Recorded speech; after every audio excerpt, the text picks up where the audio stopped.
We'd like to welcome you to another episode of the Gangster Chronicles podcast. It's your boy Bigg Steele with Jill. Hey, tonight, man, we got a special guest, man. I don't like to call him a special guest, man. That just sound like... Yeah, sound like we motherfucking on them other shows. This ain't them other shows. Yeah, definitely not. We have special guests. We have homies to creep through. Yeah. Homies to push through and pop up. That's what we got. Yeah. Pull up, the homie 211. Yeah. What's happening? One of Inglewood's finest, man. Feel me? Stop playing. Yeah. It's finest, man. We gonna get into a whole lot of that Inglewood history. Oh, yeah. It's funny, though. That's how you know you old, man. I remember when I used to have to get him in. Was doing Oh yeah.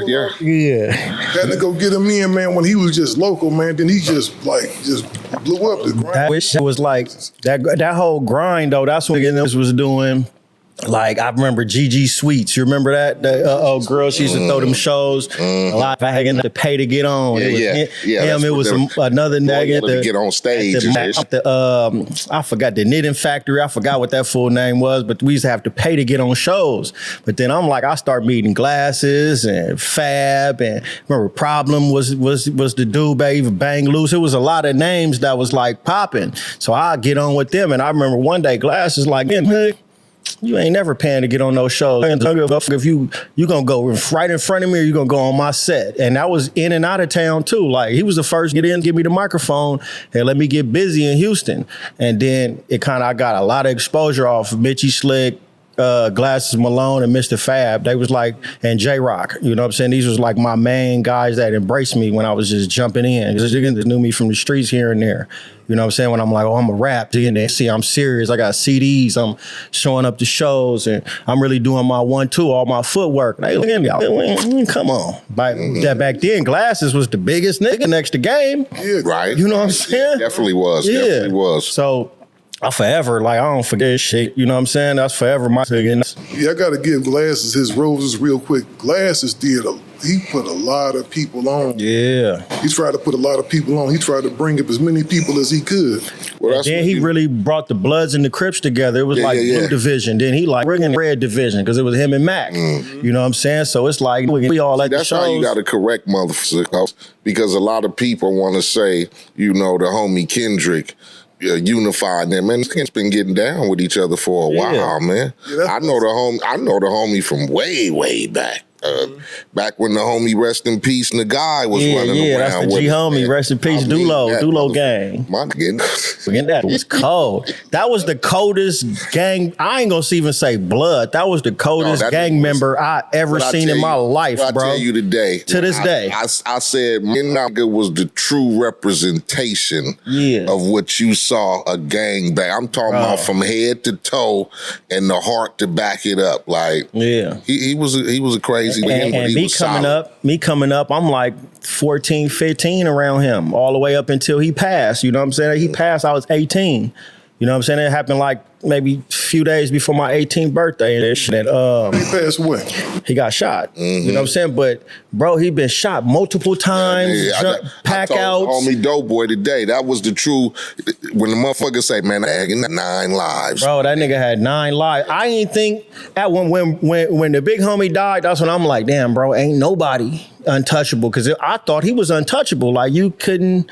You feel me? Like he ain't going nowhere. I didn't seen him get shot and bounce back the next day in the set. Like, we on. Like Tupac. Yeah, like Tupac. After him and Tupac, I'm like, a lot of them, you know what I'm saying? Anybody can, you know what I'm saying? Yeah, I want to go into that, man, because you was definitely running around with some wolves in Inglewood, man. Yeah, from a little kid. Like, I've been outside for like 28 years, bro. I was a full criminal at 13 years old, you feel me? 14. That's how you got to come up to set yourself for, you go through walks of life like that. Especially niggas don't understand these Cali streets, man. It's born and bred. You know what I'm saying? Just growing up in the hood, you following those footsteps.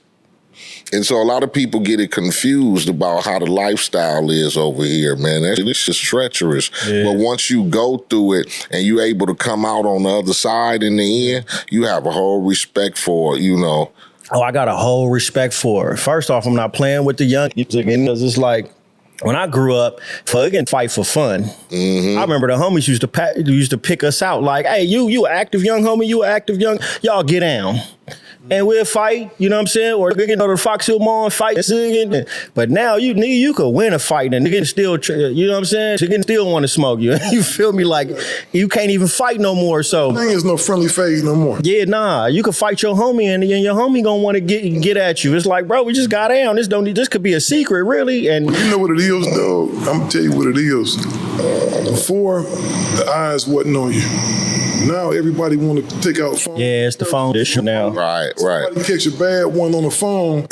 Now they worried. Oh yeah. The pride kick in. is really Yeah. The pride goes For up sure. triple notches, man, because of social media and you being put on blast or what might be embarrassed. Like you said back in the days, nigga, you fade with it. Again, you win some, you lose some. Win some, you it lose wasn't some. like, oh damn, this nigga now finna let 1 million people. Okay, but that was the code of the streets. I'm gonna tell you who pushed the line with that for real is the broads, because they'd be on there.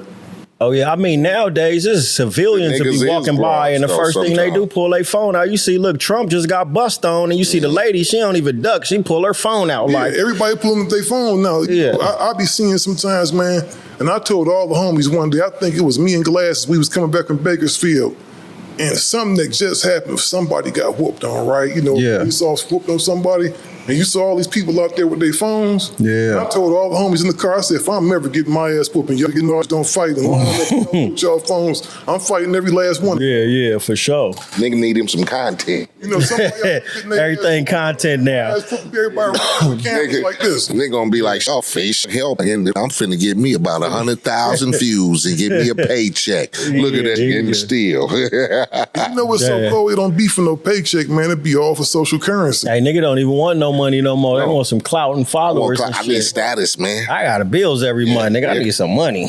Definitely. Go for that. Get clout, man. So you started running with some cash. You was running around with Rosemo. Yup, that's the homie. No, you was running around some, and you, Yeah. it's not like you old, man. Huh? I'm old. You know what I'm saying? Oh. So you had to be a little kid running around with these. Yeah, nah, for sure. I'm like I said, like this shit, Dulow, Big 211, Taco, all these was big bros that raised me. These niggas raised me. Like the guy really raised me in the streets. You know what I'm saying? The homie Wack. These niggas is all NHPs that raised me. So I went through gladiator school. Like I fought damn near all the niggas I just named. Like I fought Dulow at 16 years old in front of all the families and all the older homies in front of the park. Beat my ass, but you know what I'm saying, over some work that I was just a little kid trying to figure it out. Nigga gave me the work and the money back. Like, nigga, you better hit me back. You know what I'm saying? I'm like, damn, that's all I got to do? So that triggered me. Like, I never really had no fear because, nigga, this was like the biggest nigga I ever even seen on some shit. And long as I get my shit off, I'm good. Win, lose, or draw, like how you say it. Like, nigga, however, long as you know what I'm saying? Like how Bones say on the movie, nigga, long as you get down, nigga, long as you win, lose, or draw, nigga, long as you get down, nigga. And that's how I was raised, you know what I'm saying? So I wouldn't lose no, you know what I'm saying? Like I had no fear, you know what I'm saying? But now, nigga, older, it's like I know how to pick and choose my battles in a smarter way, you know what I'm saying? But I'm not participating with the young niggas and what they got going on. I'm older. This is really the gangster, this shit, like the gang banging. Like I told my homie, all shit was created by a bunch of 13 and 14-year-olds. Again, this is keeping this shit going. So, and if they're getting 30 and 40 years old, nowadays you really can't apply the same rules because it just got re-rocked every decade.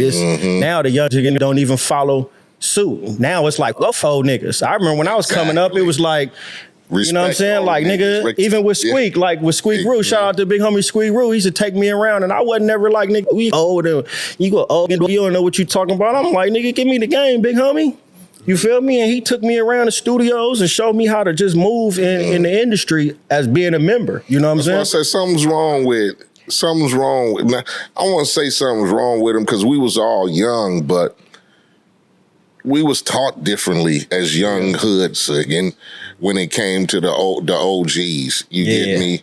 I never, went through the era of Man, I fuck this old ass nigga. Or I ain't never do that. You probably get this shit whooped out of you or some shit. I respect my G homies right now, the ones that still, you know what I'm saying, alive, active, moving around, whether they changed their life or didn't, there's still a respect level right there because they paved the way for me, you know what I'm saying? Still, you think, what do you think that plays with, though? Why the transition of, because we was always taught to respect our elders. I don't give a fuck what it was. Yeah. Whether it was the streets, whether it was your uncles, your grandfathers, or even just an older for them fucking man or adult, period. Yeah. You get me? I think we are an endangered species as it is, man. You know, you hear about, if you see a white person live to 50, you know, they're not considered old, but in the hood, you consider you get to 40, you an old man. Yeah, you get to 30-something, they like, nigga, you an old nigga. Or some shit. 35, that nigga old, nigga. About 8 people checking out so early, either they go to prison for a lengthy sentence, and if you go to prison for 40 years, you may as well be dead.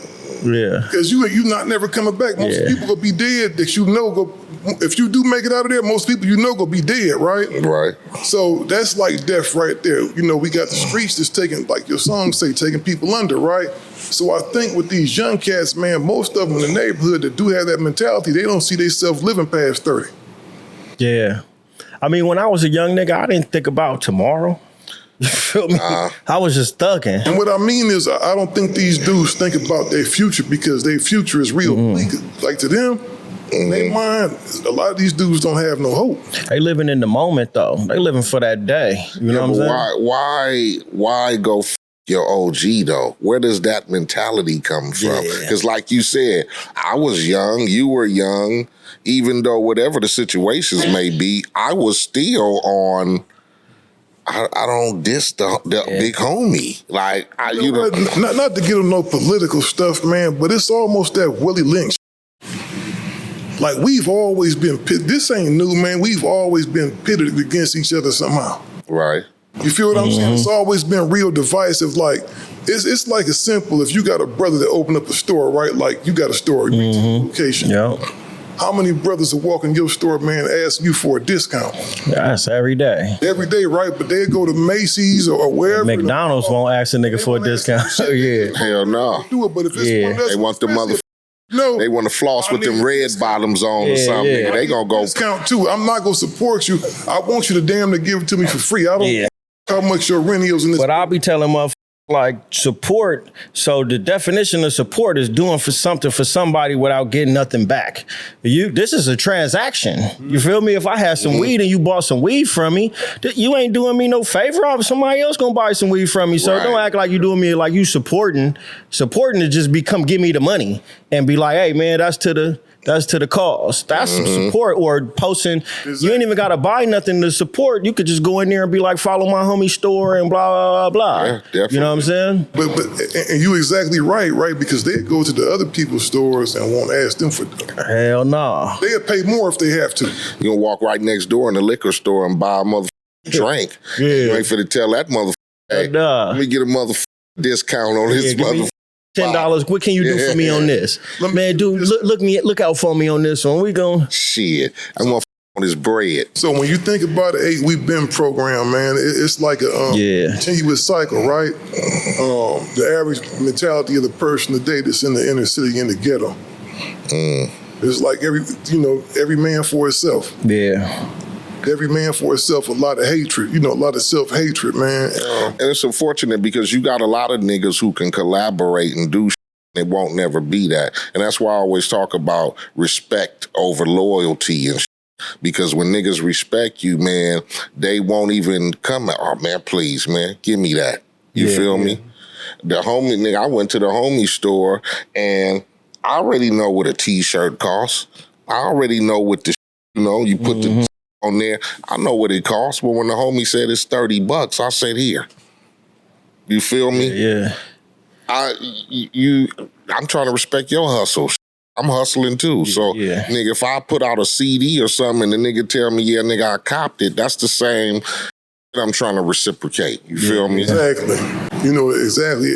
I think that's the problem, Eiht. I just think, man, we as a people, man, we got a lot of growing up to do, man. We got to, like, it's like we take 20 steps forwards, man, and then take 40 steps backwards, kind of. You feel what I'm saying? So it ain't these kids' fault, man. It's what they've been kind of conditioned, man, because as a man, I think as a black man, with the way stuff feels now, kids are brought up and conditioned to hate somebody's older than them because, first of all, they usually don't have a father in their life. I didn't have no dad, and my still mom told me I had to respect older motherfuckers. And that's the attitude I kept. You get me? So I get what you're saying, but who is leading the generation to go, nigga, fuck your elders? That's your attitude. Fuck them niggas. Like, or is that just because of the respect level? We don't respect no older niggas because the generation right now looks at old as a disease or some shit.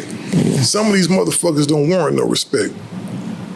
If you look at the bullshit that's going on out here, man, like just today, like even with the internet, the most active niggas on the internet is niggas over 40. Talk about niggas with the bullshit. Hey, some niggas need to get their mic took. You feel me? Bullshit, man, is super duper messy, man. Them motherfuckers are somebody's grandfathers, dog. Dog, I'm old now. Look at these motherfuckers, like, man. It be the older niggas that be crashing out on the internet, though. It's just they get that phone and they just don't stop. Like, come on, bro. That's because, man, to me, I just feel like they found a new way to try to hustle a game with the bread. And so now it's like, I don't even give a fuck about the respect level of being an OG, I guess. Nigga, I need some money. So it's at the level now, like I tell you, everybody wants to be in a position of, I gotta be famous or some shit. I don't want to be normal. I don't even think it's about the money because some of these motherfuckers don't know how to monetize their... Nah. Some of these dudes just out here because... But they think they do. That's the problem. And niggas don't know Instagram don't even make you no money. But like they don't give a fuck about that shit. They just think because of certain motherfuckers who get on, put their face on screen and do shit, that niggas is pulling up in Ferraris and all kind of shit. They see the fascination with that shit. Niggas go, just like everybody can't be a motherfucking rapper, but every nigga will try. Every nigga want to be a rapper. He told me the other day, he said, Steele, all this bullshit is your fault. You got them old ass niggas and they all niggas fucked around and got a deal and every old out there thinking they can go do this shit. I said, no, it ain't my fault because it was bound to happen anyway. Of course. Niggas was bound to find the motherfucking access to the game that they feel that's making everybody bread. I'm gonna get in that shit too. What I gotta do? Just sit up and talk some shit? And talk about, oh, this nigga ain't authentic. This nigga ain't authentic. This nigga ain't authentic. And niggas gonna be curious to go, well, why ain't he authentic? And everything is your opinion and shit. Now think about this 211, right? You an old ass man. You got a penitentiary record. You ain't got no job experience. And you come home out of prison and you see it's these young cats. Dudes that you see ain't even popping. That dude was a buster in the hood. Who was this? And they figure, man, you know, I heard he getting the bag. They figure they gonna move in. They gonna start doing it. Next thing you know, they got their grandkids or they kids hooking them up some cameras and they on there woofing them old ass stories. Me personally, I wouldn't do no shit like that. I'll go for what I know. Because even being that old, if I'm 50 and 60, just getting out of prison and, man, I'm finna go give me a job and live my life. I'm not even trying to be seen on no camera. Like, I'm trying to go what I know. I mean, from my experiences, every time I see another nigga doing something and I tell myself, oh, I think I could jump in that lane. Nah, stay in your lane, do what you know. I mean, unless you got the time and the money to invest and take a loss, because everything is highly, you know what I'm saying, if you ain't informed, you could take a loss. So you just jumping in and you crashing out, you spending money, you investing money in equipment and all that. And 90% of the time, niggas' whole problem that they can't succeed is because they ain't consistent. Yeah, for real. So a nigga buy all this shit, do 5 episodes and be like, fuck it, I ain't made no money yet, nigga. You just wasted your motherfucking time. Like, you know what I'm saying? And that's what be happening. You know, with this internet stuff is funny because you was indirectly a part of one of the biggest videos that went viral. You know what I'm talking about. Yeah, nah, for sure. You know, not being, because Eiht, I know you detest all messy stuff. I'm talking about when Rosemo was out there, you know, dancing with the homie Bosco. Yeah, you know you like some shit. So I had to watch your ass sometimes. Yeah, I ain't gonna say nothing. Bosco is the homie. Bosco cool. Y'all cool now, right? Man, it's whatever. It's whatever. Okay, so I'm gonna leave that alone. I'm gonna sidestep that one. But that was a big moment on the internet. Yeah, definitely. You know, it was a big moment on the internet. So you running with these dudes, man, because a lot transpired from that little bitty time when you first started, man. It may seem like a long time, but kind of like you start elevating. I had different little levels and shit. And your first, you get linked up with Jeezy for a minute, right? Yeah, that was in the beginning. So I was just fucking around and then end up meeting them and I was barely a rapper. I was learning. I was around Suge first, you know what I'm saying? And it was kind of like artist development. That was like around the time P.D. Pablo was over there. Okay. You know what I'm saying? And Squeak brought me around. Squeak was like the first. Shout out to homie Squeak. Shout out to homie Squeak group. We got to get Squeak up here. Oh, definitely. Squeak was the first one to be like, I made a little tape for the homies in the hood, you know what I'm saying? Burned some CDs for, you know what I'm saying, niggas at the park and shit.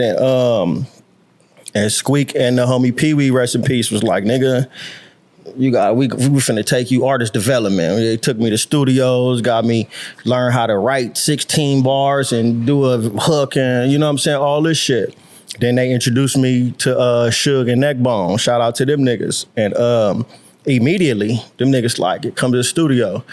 Nigga, I was making songs, just learning, you know what I'm saying? And then something happened with him and then I don't see him for a minute. Then I start running into Jeezy a lot, you know what I'm saying? And when Jeezy told me, like, you know what I'm saying, if that don't pan out, you know, we got a place for you over here. You got home over here. So when it didn't pan out, I'm calling down there like, you know what I'm saying, what's up?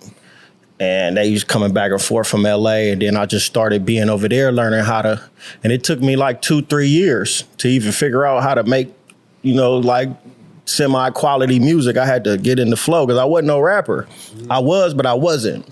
I had a deal and everything, and I had no project out, you know what I'm saying? So it took me like 2-3 years, but being around that nigga and the people he had and watching, like, going to sessions, watching Lil Wayne and how Khaled and all these motherfuckers move in the studio and T.I., different motherfuckers, you know what I'm saying? I'm like, damn, okay, I'm sitting there watching their work ethic and how they record and Pro Tools. Come back to LA, buy my own studio, record myself, and, you know what I'm saying? And just being around that shit got me, you know what I'm saying, learning how to rap. Now, was you around Jeezy during the BMF period? Shit. Was that already over? I kind of came in like when the time period, it was like everybody was going to jail. Okay. So I came in, I started hanging out in Atlanta like 05. And then 06, I got into the rap shit. And like into 06, 07, he signed me. And then I probably didn't even put a project out until the end of 07 and 08, you know what I'm saying? I knew like both sides. Y'all know a lot of niggas, you know what I'm saying, from here and there and all, you know what I'm saying, all in Atlanta. Atlanta was booming. Well, Atlanta, oh, definitely. Booming. That shit was like, So you was never approached by Who Banging? I was though. Okay. But nah, me and Mac, so I seen Mac at the park a whole bunch of times, you know what I'm saying? But I guess when him and Squeak was going through what they was going through, it was like, I never had nothing to do with whatever they was going on, but it was like, this is my close big homie right here. Right. So, you know what I'm saying? I was with him coming around, you know what I'm saying? So when they had their separation, I really didn't see Mac like that. So I remember we was on a show, it was like, I think it was Mac 10, Jeezy, and what's that nigga name? Mr. Cheeks. Oh, yeah. And we was on like a baby tour, like down the 10 freeway all the way to 20, all the way back to Atlanta. You gotta be real courageous. Call yourself Mr. Cheeks. Mr. Cheeks. That's hella pause right there. I had to. That's the worst fucking rap name. That's hella pause, huh? Mr. Cheeks. You ass. All good niggas, but hey, the Beamers, Jeeps, and the shit, that used to bang. Yeah, nah, he had some bangers of Lost Boys and shit. So I met all them, and then I remember maybe the second night, I'm like, damn, Mac 10 on this shit, and I walked through they little green room and introduced myself. He like, nah, I heard of you, whoop. So we got exchanged numbers, and this is how I had to learn the rap game too. I'm like, yeah, man, can I get a song? I'm gonna get on a song. Niggas like, you know what I'm saying? I got this from a lot of people too. You know what I'm saying? Like when I was first beginning, they like, man, no, get popping, bro. I'm for sure gonna reach out. And I'm just a young nigga. Man, that nigga Hollywood, nigga. Woo. We ain't tripping off of that nigga. But it was me. So by the time that I started making some noise, he was one of the first niggas like, yeah, young nigga, you what's happening? You know what I'm saying? You making some noise. Let's get it. What? Boom, sending them songs. So I got a few songs with him, and he been when we run into each other, he give me a lot of game, and he embraced me a lot. You know what I'm saying? He's shout out to 1-0. Yeah, shout out to Mac. Definitely. We was sliding over here to all old school Mac, all your shit, even when you was on Who Banging. You know what I'm saying? I used to buy all them albums. Yeah, I fucked with all the homies over here from Inglewood. It was a good time. Yeah, but we talk about how niggas was putting niggas together. I forgot who we was talking about, but nigga, we go back to Who Banging. It was from West Side Connection to Who Banging. It was Bloods and Crips together. Definitely. That's why I say it's and no disrespect, you know, Kendrick, my nigga, like, but we've been linking up for a while, man. Yeah.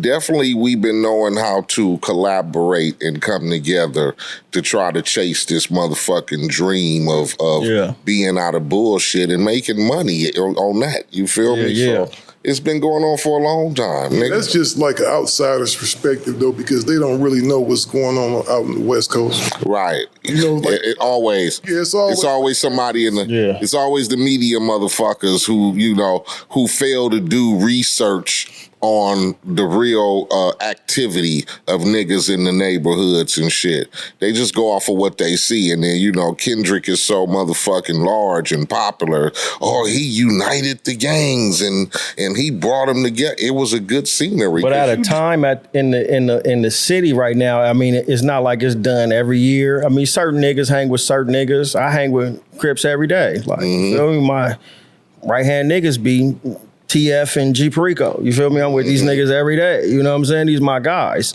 But like, I think it's, you know, every time you put it on a big scale and it'll turn into that. But like, you know what I'm saying? Outside of what the industry talking about and what the phone talking about, we do this every day. Definitely. But at the same time, where it's at in LA, it's like the city on fire.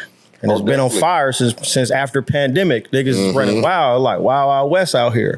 Niggas is doing anything, taking anything, tripping on anything. So I think that was like a perfect time to even if it wasn't that or it was that, like to put that on a big scale, sell a lot for the city. Because behind the scenes, niggas is like everybody clicking up. Like nigga, hey, nigga, we need to drop music. You think that's the youngsters or that's just everybody trying to get? I mean, it's whoever want to fall in. Because some niggas is like, fuck that shit.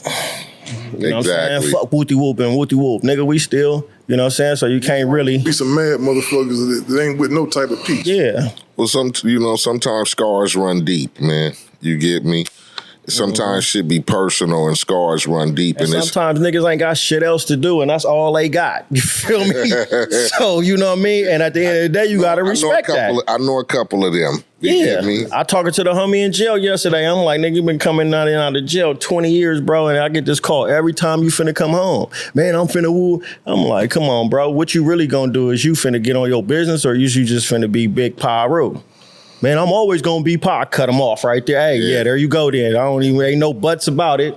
So I can know where I can expect. You feel me? If I'm expecting better and what you telling me, and you coming home at 40, talk about nigga, it's Pyro, nigga. Like, yeah, you got to respect with it. Nothing yet. Especially if you're in a different place in your life. You get me? Yeah. Like, it's always gonna be love the hood and love the set and respect, but I'm on some shit different right now. Like, I'm really in a different lane and my money is right and, you know, people and I ain't having no issues and everything. And I just can't be around some shit that might jeopardize my situation, man. That's how I'm thinking. You get me? Like you do what you want to do, but I know how I move. And I know how I talk, and I know what type of business I'm conducting. And it's like, I done made it this far, nigga. The conversations is even different from certain niggas. It's like, I'm gonna be, I know how to talk, but then it's like I can only be around shit for so long. It's like a nigga be like, shit, I got money on the line. Like I'm trying to bust a move. I only can, be around some bullshit or listening or talking about some bullshit for only so long, bro. Man, I don't have the tolerance for that type of shit either. Yeah. Right. Yeah, so you was rolling with Jeezy down in ATL back and forth. When did you decide to cut ties with the situation? My final, I didn't cut ties in my head 20 times the whole time I was there. But like, I think the final was just 2011. You know what I'm saying? It just, the deal didn't go the way it was supposed to go. And then I just felt like, I just tried my own thing. And I was already over there for like 4 years. So it was like, but I didn't know the difference. I was still young though. So I didn't know the difference between homie shit and the music business. You know what I'm saying? Like, this is some homie shit, but if we on paper and we talking about shit, business and how we finna do something, it's really that over anything else. So, you know what I mean? When I figured that out, I just had to come back home and just get on my own thing. And I didn't quit, nigga, 100 times. I quit rapping a few times. I quit rapping at one time, nigga, for like 2 years. And then watching my young homies, Sean Mack and Rucci and them, I'm like, man, my young homies inspired me and motivated me. It was like, nigga, you kicked this off for us.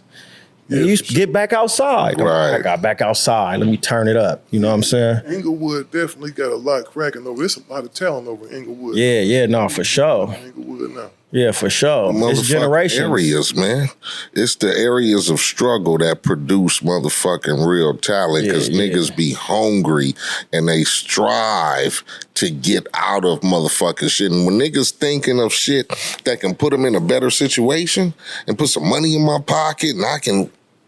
Niggas gon' really create some motherfucking stories. Yeah. That's from Inglewood, that's from Compton, Long Beach. I mean, just look at us in Southern California in all kind of aspects. Football players, basketball players, motherfucking, when you come from struggle, man, you strive hard to get out of that shit. So it makes you go to a different place when it's about your hustle. You feel me? Definitely produce some people with attributes for sure. Hell yeah. You know what I'm saying? When somebody fighting to get up out of something, man. I'm trying to get the fuck up out of here. I work best with my back against the wall. Yes, indeed. So, when you was messing around with Jeezy, right?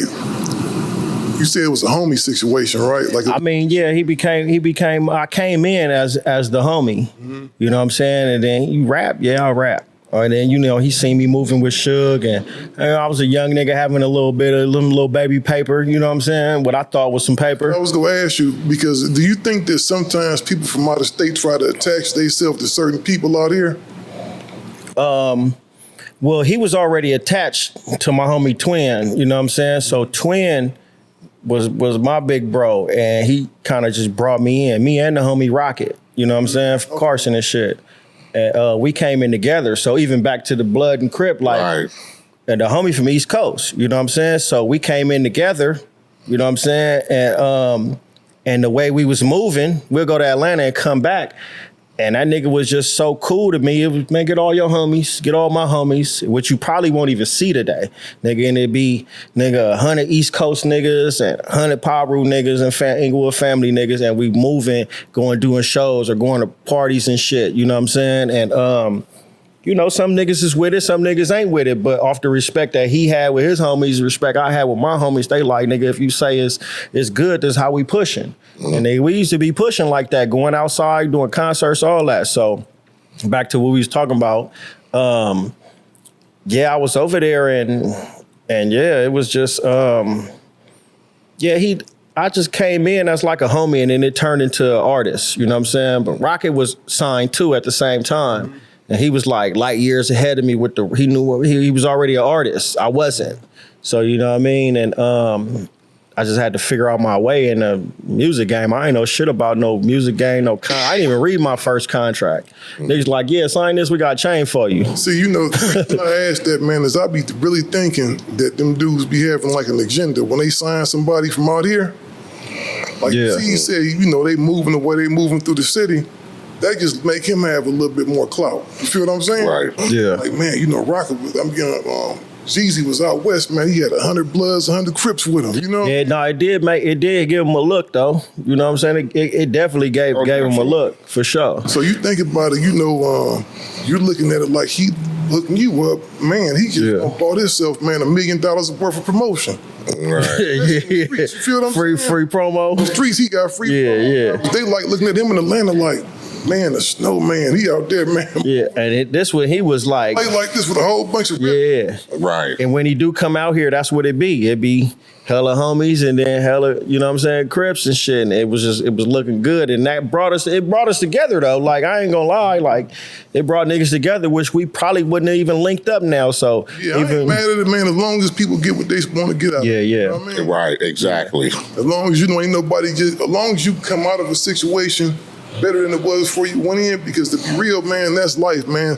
Almost everybody using somebody for something. Yeah. Especially in that business right there, everybody is you. Ain't nobody with nobody just because for the most part, you might find them situations here and there where there's some genuine love. For the most part, man, everybody just using each other. Yeah. I remember we got into it one time,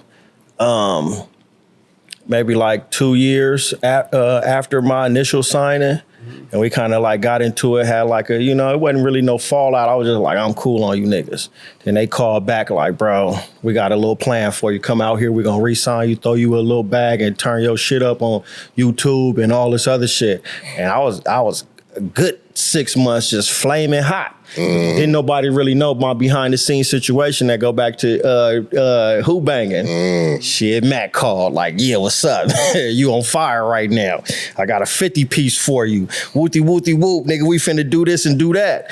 But I'm like, damn, you the homie, let me not like lie to you and shit. Right. Bro, I just signed with these niggas for a 30 piece like 5 days ago. But I'll take that 50 and then look, I give these niggas whatever they need, and I'm gonna come out there and do whatever you need me to do. Let me run it up. I should have probably said nothing and came out here and got that 50. You feel me? And been an 80 piece up, nigga. You feel me? With both chains on, CT and who banging. And both them niggas wouldn't have known shit. He wouldn't have been the first nigga to do some shit like that. Yeah. I have a homie that I'll leave nameless right now, man, not putting his business out there. But one of the homies took some money from 2 big record companies, man. They was on his head. He said, y'all come, y'all spent it already. Come get it. But this wasn't no record company. These like niggas that I know. Now, if it was like fucking Warner and Sony and something, I would have been, yeah, let me get that. Oh yeah, you calling too? I don't even know who giving me the money. The check, this is a check. You feel me? So it was like even with CTE, them niggas gave me a 30 piece in a motherfucking Ace of Spade bag. I didn't even get a check. It's like, nigga, boom. You know what I'm saying? So I should have doubled back for that 50. Man, shit. Yeah, especially with Mac 10, man. That was right there. Yeah. I would have think it would have been the same situation, bro. I don't think he would have put nobody out, just like dude ain't put nobody out. Like, you know what I'm saying? I don't know. Mac tend to put people out when he come out. You know, I don't know if it's Nah, he put Who Banging out, nigga. When they was out, these niggas was dropping records. We was just riding up here, me and the homie Stro. Like, that nigga was dropping 2-3 albums a year. Yeah, we drop projects on Who Banging. The only situation with that is probably the lack of promotion on the part of Priority and whoever was in charge of promoting the groups, because sometimes I guess the fallout of some people was they didn't feel like they were getting they just do. Yeah. As far as when niggas when you sign and you expect shit, as far as when you see other motherfuckers getting shit, and then you feeling like this is a big money machine right here. You get me? How come I ain't got that? You get me? So-and-so is getting that, but I ain't got that. And so-and-so got that. And then I go on a promo tour and show up, and I ain't got no product in the stores. You know, there's certain shit that makes motherfuckers feel like they're not getting they're not being valued as an artist. Yeah, well, that'll piss you off. And that's what you want, though. Shit. Yeah. And especially when you linking up with a homie. You feel the homie. That homie shit is like you feel the homie should know crazy. that you get me. You know what's up, nigga. You got records cracking and many men astray. Yeah, and I think sometimes that's what a fall is, because that nigga signed the motherfucking label. You know, now I'm going to sign to you, and I don't know how that bread finna trickle down and how much promotion I'm finna get, you know, because at the end of the day, when Warner come hand you that check for $1 million, they giving that check to you as the label. Yeah. You and do what niggas the fuck. pocketing that you shit. do what the fuck you want. That nigga get an M for his budget Nigga, and another M for his artist. It's like, knowing damn well, knowing damn well, nigga. And throw them niggas three. Throw 3 artists, 300,000. Y'all gotta split this 300 up. Nigga, I'm pocketing this 7. I'm gonna buy 2 videos and that's it. That's when the homie element gets involved, because a nigga be like, well, damn, nigga, the budget was $1 million. Nigga told me you took 400,000 off the top. That's what they do. They go put. Let me get this not even for no services and shit. Let me get this 4 over here for me. Then I'm gonna take this other 3 for this right here, because I don't did some features on this album. Yeah, but you can't tell me to budget $1 million motherfucking dollars, and then I look up, nigga, and I can't even get a video and shit. Damn. I ain't got no radio promotion, nigga. I'm sharing promotion with 3 other artists and shit, and nigga, you got $1 million for me? Damn. That's crazy, man. It's the trickle down effect, man. Sometimes niggas don't value, and I don't want to say it like that, but that's just in a nutshell, nigga. Nigga, I'm doing just what you doing, maybe even fucking better. Yeah. You get me? Yeah, I just heard some shit. That nigga said, 91, nigga, and this motherfucker. I'm like, damn, that shit came out in 91? Yeah. Hey, let me ask you this. Out of all the labels you fuck with, what was the best label you was on? When I was able to control shit myself. So that's what you're doing right now? Yeah. It was good when I was able to take over from Unknown, when I was able to deal with Sony direct. You know, to me, like you I'm not gonna say it's not good to fuck with a nigga, but a nigga has to be truly invested in you as his artist and has that sense of. He doesn't have that sense of, and he's afraid of competition. Yeah. You get me? Me, as a label, I don't give a fuck if you gonna project that you gonna sell 2 million and my new record is only finna do 300,000. Yeah, it's all the same money. I'm not gonna sabotage your shit because I don't want you to get more attention than me. That's what happens with us here.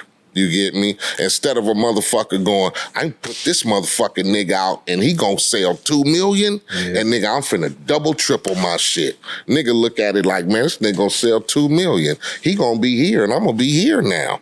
I can't have that when I'm, you know, when I'm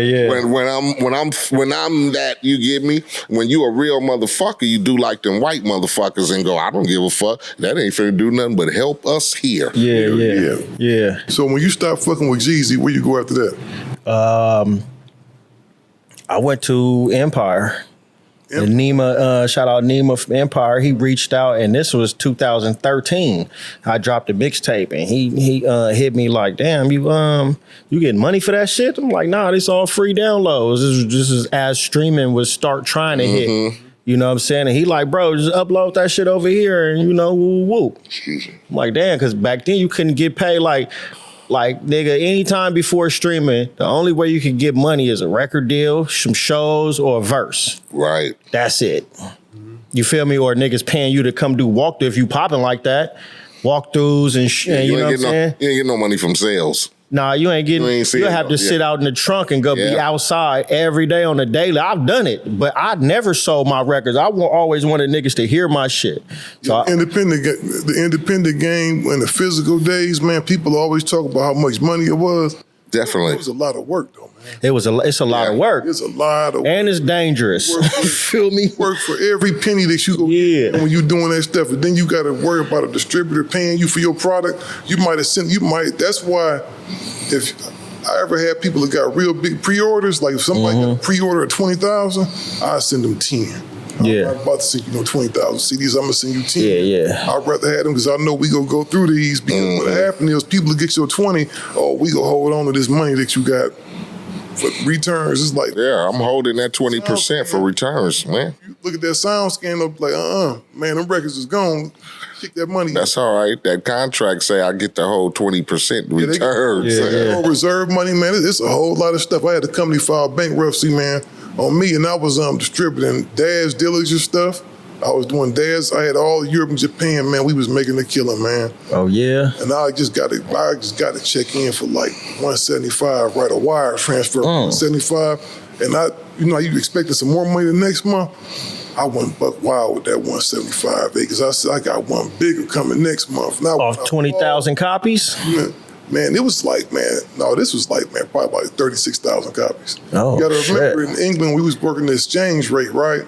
Oh, definitely. So we was getting paid in British sterling over there. We were getting paid in American dollars. And I think back then the pound was like 2 to 1. So I think we was getting like $14 a CD something.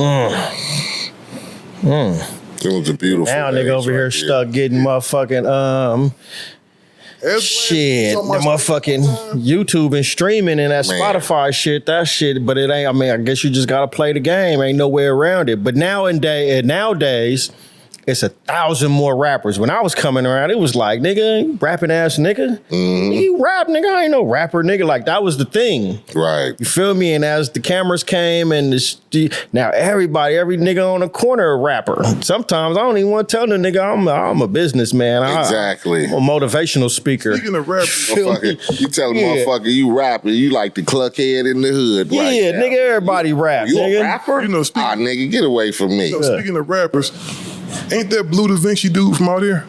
Who that? Blue Da Vinci dude. Yeah, I think he from out here. Yeah, because he said that BMF started out here.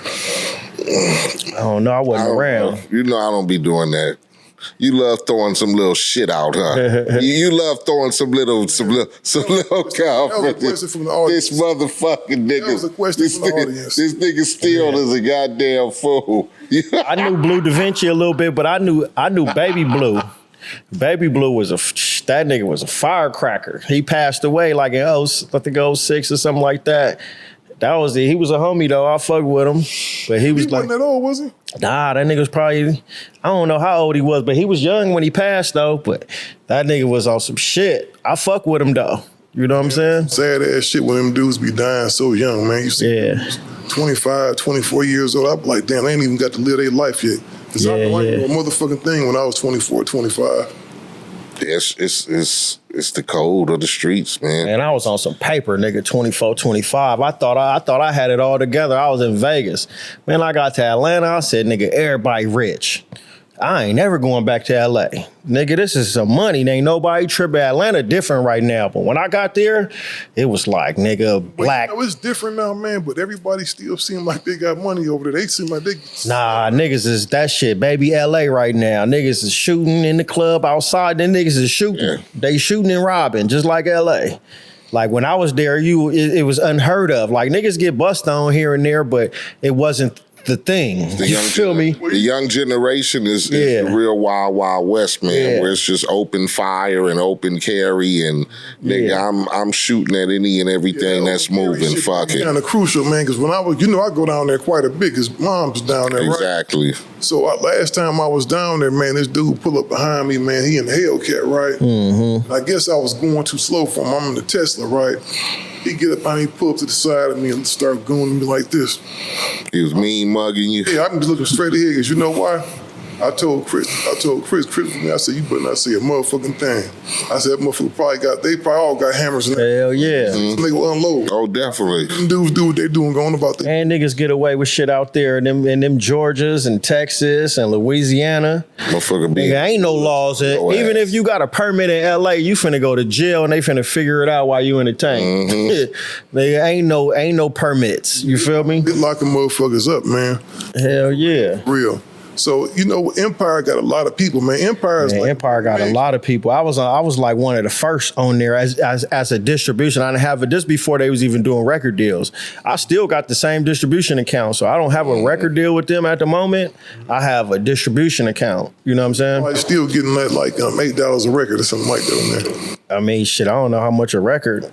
I just see, man, I just put the whole shit is right now. You can't really calculate that shit, man. They got this shit, motherfucker. Yeah, you can't, like, if you in the music, if you still in the music game or whatever, like you said, you can't calculate the funds with this shit.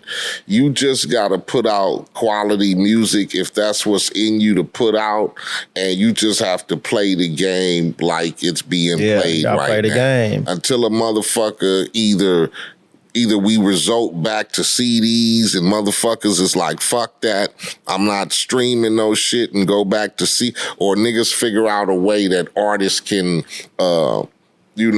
be compensated for all these plays and these records that they got out. You get me? Because it's a shame when nigga turn around and drop album back to back to back and you end up getting a couple of dollars and shit. Yeah. You feel me? I like it better like this though. Cause you ain't get, man, if niggas don't. If the pay shit, when niggas had CDs, niggas wasn't getting no money. You like one in a million that caught a plug out of the country, or you feel me? Niggas wasn't doing that, bro. You feel me? So you like it better. No, I'm used to dealing with physical product. That was me too. I hated the transition. CDs, go get me this much money.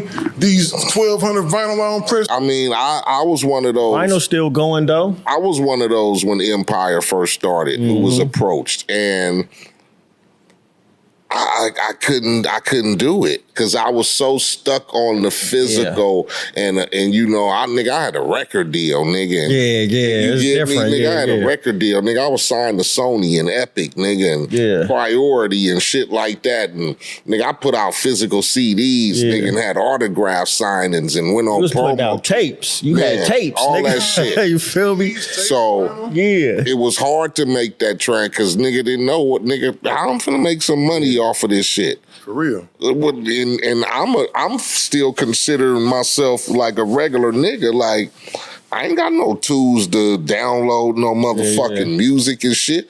Ain't no regular niggas really rolling around unless they hip on the motherfucking game of it. I didn't have no iPod and no shit like that. Yeah, I had that little shit. The dude that owns Spotify seemed like he racist than a motherfucker too, dog. And all these motherfuckers racist. The presidents, whoever, all these white people. You know what he said on X the other day, Twitter, whatever they call it now? He said that making music don't cost the content creators nothing. He said like it's just nothing. He looks at music as a tool to keep him rich. Yeah, for sure.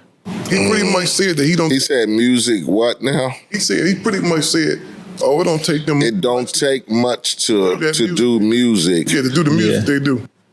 And then they told him out. Was he like in like a court looking setting? I think I seen that. I thought it was fake though. Basically, he's saying it don't cost you that much money to make the music that you making. Pretty much, he don't see the value in it. It's just a tool. I'm gonna tell you, that's what happens when you get tech people in the record industry. People that don't care about music. These are mostly tech people coming in and starting these companies up. Yeah, because he's a tech motherfucker who knows that all I gotta do is go in there and press a button, and I got a microphone right here, and all I gotta start doing is doing this, and the music right there.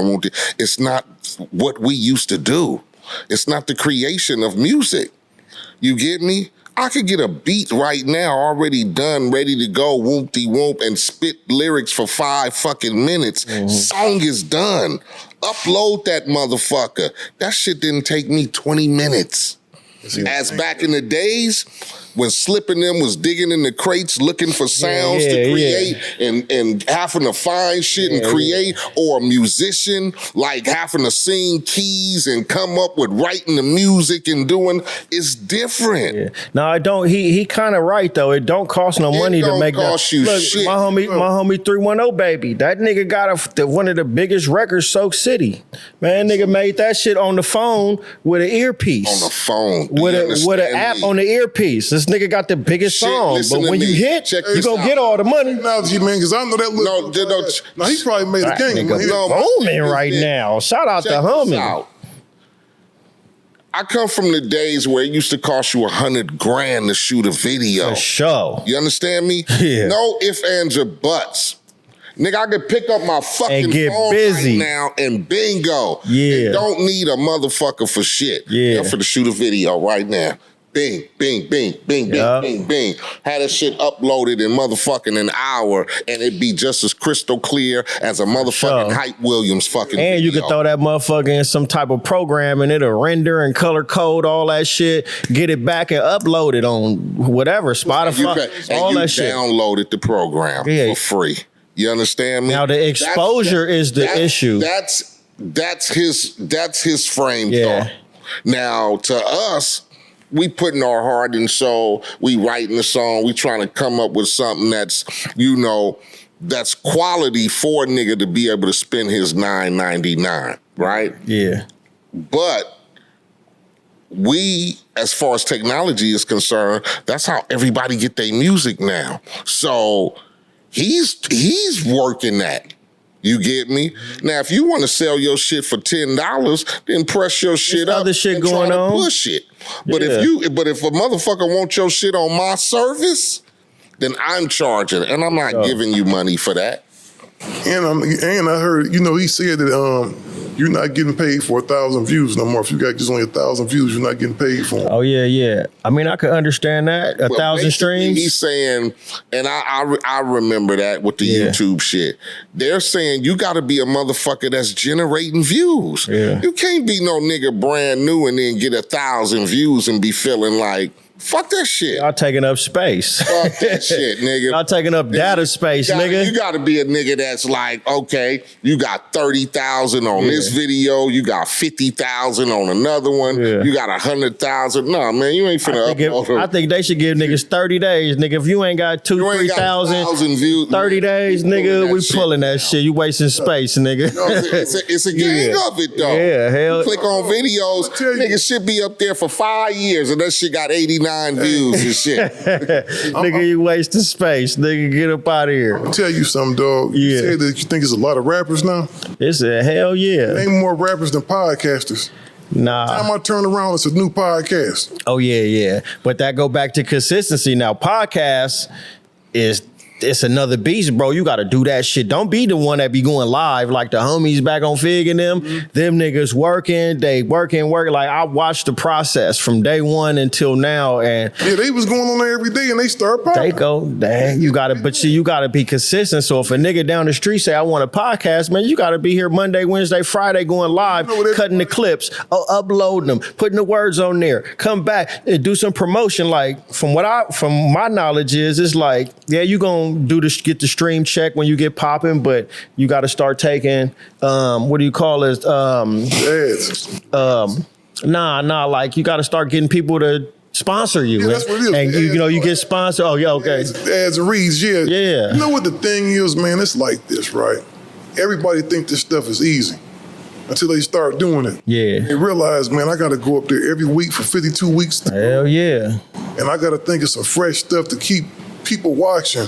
And not just that, I gotta upload this stuff. I gotta code it. I gotta make sure if this is going on over here, I gotta put it out at 5 o'clock this time because to see all my people is online during this time. It's a lot that go into it. Nah, for sure it is. Just do any old thing and just come up here and say any old motherfucking. Some niggas would just be like, fuck it, turn the camera on, I'm gonna start a podcast and we just talk messy. Or we just podcast about other people podcasts. That shit corny as fuck to me. That's the weakest shit ever. I'll go on one podcast podcast and they talk about some shit, you go on the next podcast, they talking about what they was talking about. So how do you what do you call that when you talk about somebody else? What do they call it? Got the term for it. It's like, yeah, we're gonna review what they was talking about, and they was reviewing what somebody else was talking about, and we didn't watch 5 podcasts. Talking about they podcast. That nigga said, my show is here to talk about other niggas' shows. That's the basis of my show. But the other show was just talking about another show. Yo, you want to do that? Well, I'm gonna tell you. Want to do like a side show? Like we come on every day, every other talk day. About other niggas' shows. Niggas shit. Be like, yeah, man, y'all saw that shit on so and so podcast. Man, them niggas stupid as a motherfucker. Yeah. And then they'll play their podcast in the little box and be talking about it and pausing. So yeah, so you see when he said Wooty Woo, Wooty Woo really don't like Wooty Woo. Play it back. I peeped that game. Now those are the reaction videos. The reaction, that was the term I was talking about. Yeah, let's do a reaction video on the podcast. I was talking about the other podcast. They gonna play 15 minutes of your shit. And be pausing the motherfucker too. That's how they do their whole show. They let 2 seconds play and they pause it. Oh, did you see what that nigga just said in 2 seconds? And they'll break down what he said. So he really talking about... Rewind that back, right? Yeah. Nigga, you just started like 2 seconds ago. Yeah. You already rewinded back. And it's the biggest con in the world. You know what that is? Let's say we got a hot-ass video, right?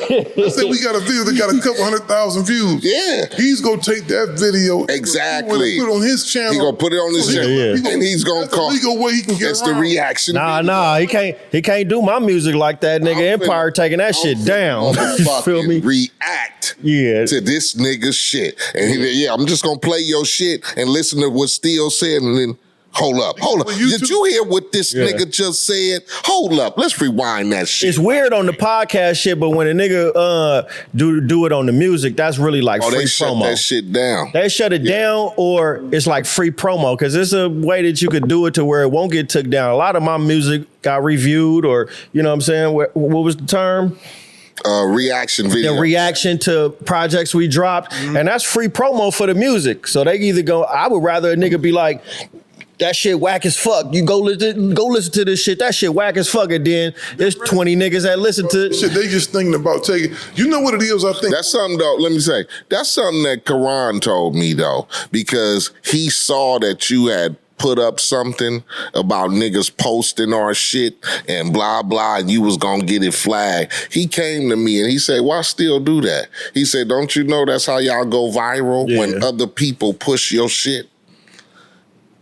And I said, yeah, but we don't want niggas coming up making money off of shit that we done did. But you don't know who making money or not making. A lot of niggas ain't monetized. A lot of niggas on there just talking shit on camera. People sharing the stuff and they doing it the right way, right? Mm-hmm. But the dude that don't took the time to blow the screen up to take the Gangster Chronicles logo out the thing, and he played this whole crazy angle of the show, and the show looked all crazy. My head already big. It's all like this. And it's like, this dude done went through all this just to steal this video.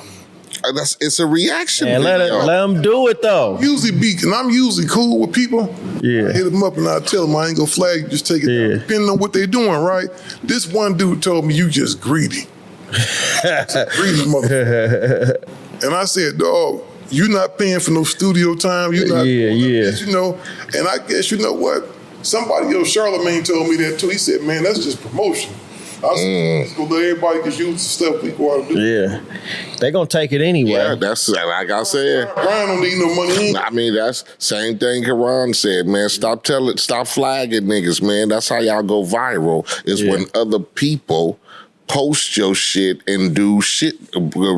See, I know about all that, and I'm cool with all that. I'm talking about the people that just be just straight up just stealing. They like, fuck it. It's free promotion. They love y'all niggas. Yeah, so let them have that shit. Oh, man. so I know you got your store popping now. Yeah. The Level Up store, 1409 Sentinel Avenue, you know what I'm saying? And yes, indeed. Yeah, so I've been putting my everything into that, you know what I'm saying? What made you get into the clothing shit? So, It's like really, it's like one of those things that a lot of niggas try to get into. Yeah. How have you made it successful as far as the continuing run you have had with Level Up? So basically, even since a little kid, I always been infatuated with clothes and shoes, and I was like a young fly nigga all the way coming up. You know what I'm saying? And so really, I was already on clothes. I'll spend a budget on clothes a month, you know what I'm saying? But how I got into the place was I drop projects and have my album merch, you know what I mean, out the trunk, you know what I'm saying? Pull up, grab this, or I have it at certain stores or something. One day I'm sitting in the restaurant and I see this place, just open opportunity, and I'm looking at 30 people in the parking lot. I'm like, damn, but I got people coming up here to meet me to buy T-shirts from me and shit. Mm-hmm. So I'm like, just one day, I'm like, damn, let me go next door and figure out how I could get in this spot. And then, when I got in the spot, I basically just took a page out of Nipsey book with the Marathon store, Mr. Fab with Dope Era, and there was also a store on Fairfax called the Dope Store. Mm-hmm. I think that was DJ Ill Will store or something like that. One of them, something like that over there. And he had their own shit mixed, blended in with the hot brands. I'm like, damn, that's how I want the look like this. I wanted my shit in here, but I want the brand so they could come in here and this would be like men's land. You know what I'm saying? Right. So, after my initial move in and I start, selling my own merch along with getting brands, and then the music and the clothes and fashion is hand in hand. Exactly. So when I get in and I'm doing promo on the Instagram, I got a store. Off of music shit, just being around Jeezy and back in the day, I run into somebody that used to hook us up with all LRG. Mm-hmm. You know what I'm saying? My boy Cypress like, hey bro, they said they know you at Ethica. I'm like, I don't know. You know what I'm saying? Bam, I get link in with the old LRG people. They working at Ethica, get an account with Ethica. People that I used to deal with at Crooks and Castle, they gave me an account so I can wholesale clothes. You know what I'm saying? I knew them from back in the day, but they had something else called Leverage. They sell all embellished jeans and certain jeans and T-shirts.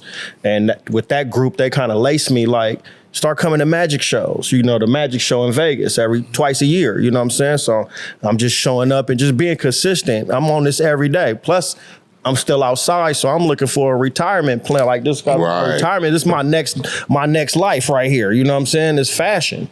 And we just go all the way, and we just hit 6 years this month. So that's dope, man. Yeah, so definitely. And really, pandemic was a boost for me. Pandemic was a lot of people made a lot of money. Yeah, that was the test if you was going to stand or fall. You know what I'm saying? And I stood through. They closed down the malls, and the manufacturers kept working, and I ain't nobody had no choice but to come to me. Mm-hmm. You know what I'm saying? So I had to learn as I go, because the place was already a print place. So I just took over the print place and turned it into a clothing store. Did my promo, did my upgrades, and just learned the game as I went. You know what I'm saying? Every day I'm learning shit. Every day I'm meeting new people, going to certain functions that I never heard of functions. Went to Paris for Fashion Week, you know what I'm saying? And I was just so inspired in Paris. Like, you really, really into fashion. I really do this shit every day. Matter of fact, this is my clothing brand in Corey Drive. Mm-hmm. You know what I'm saying? So I'm learning quality. I'm learning GSM. I'm learning the ounces. I'm learning cuts, cut and sew. I'm learning fabric. I'm learning everything. And I really manufacture other brands, you know what I'm saying, and help other people, my homies that got clothing lines. I'm helping them, just putting my input in, and I'm putting just my all in my shit and they shit too. So yeah, my son got a clothing brand.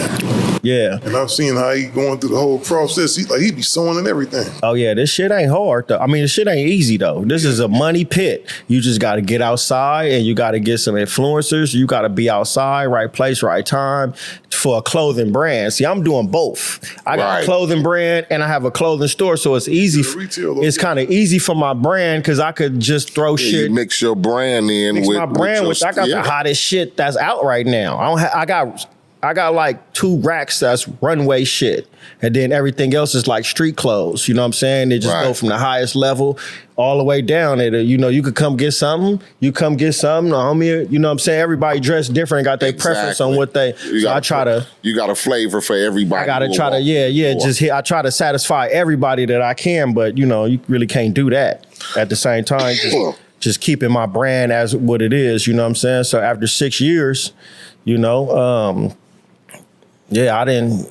This is all I do is music and fashion. I don't do shit else. Congratulations on that, man, because like it's not an easy. I just watched my son do a drop. He was so through all this stuff, but he kind of panicked for a little bit at the beginning. He was like, what if I don't sell nothing? Yeah. But luckily, you know, it kind of took off and it worked out for him. But shit, he's selling like that. He must be nice because niggas don't sell. You feel me? Niggas give away for free. Exactly. And then certain niggas would be like, you know, for me personally to spend my money, that shit got to be hard, bro, because I'm only thinking on what I'm wearing. You give it to me. Right. You know what I'm saying? You can give it to me. You never know. I might throw this on or I might not throw it on. You know what I'm saying? But you always got to give your shit away. You know what I'm saying? But for you to get sales and they hitting you and Shopify and you selling out, like that's major, bro. Yeah, he did good with that stuff. Yeah, you got to put me on. Let me check your shit out. He got a little cheat code because you know he got his NFL friends and stuff like that. Man, that ain't no cheat code. It's the hustle. Because niggas be having all these advantages and all these perks and they don't even take advantage. You know what I'm saying? So a nigga be their own worst enemy. You feel me? Push this line, man. So what's your Instagram, man? Where can people find Instagram 211, you know what I'm saying? The number 2, ELEVEN. Go follow me. That's on all the socials. Go follow my store, the Level Up store, at the Level Up store. You know what I'm saying? We got all that shit, man. You know what I'm saying? I'm going to come in there. I bet you. Yeah, come on. I got some 5Xs for you. Oh, for sure. You got it slimmed up from the old Steel. You know what I'm saying? When you was throwing niggas off stage. Hit niggas with microphones and shit back in the day. That's what I'm saying. Hey, Steel was a beast back in the day. I ain't even gonna lie. Oh, yeah. You hear the stories about his ass. Yeah, no, I watched Hands On, you know what I'm saying? Back when I was a younger man, now my knees is bad and my back is bad. Yeah. That's all right, nigga. Shit, that's all right, nigga. Slap on some of them leather pants, nigga, and you be ready to book. Yeah, he said them leather pants. I don't even wear my leather pants. On that note, we'll holler at y'all cats next week. The Gangster Chronicles. Yeah. Gangster Chronicles, we gon' tell you how it goes. If I lie, my nose will grow like Pinocchio. We gon' tell you the truth and nothing but the truth. Gangster Chronicles, this is not your average show.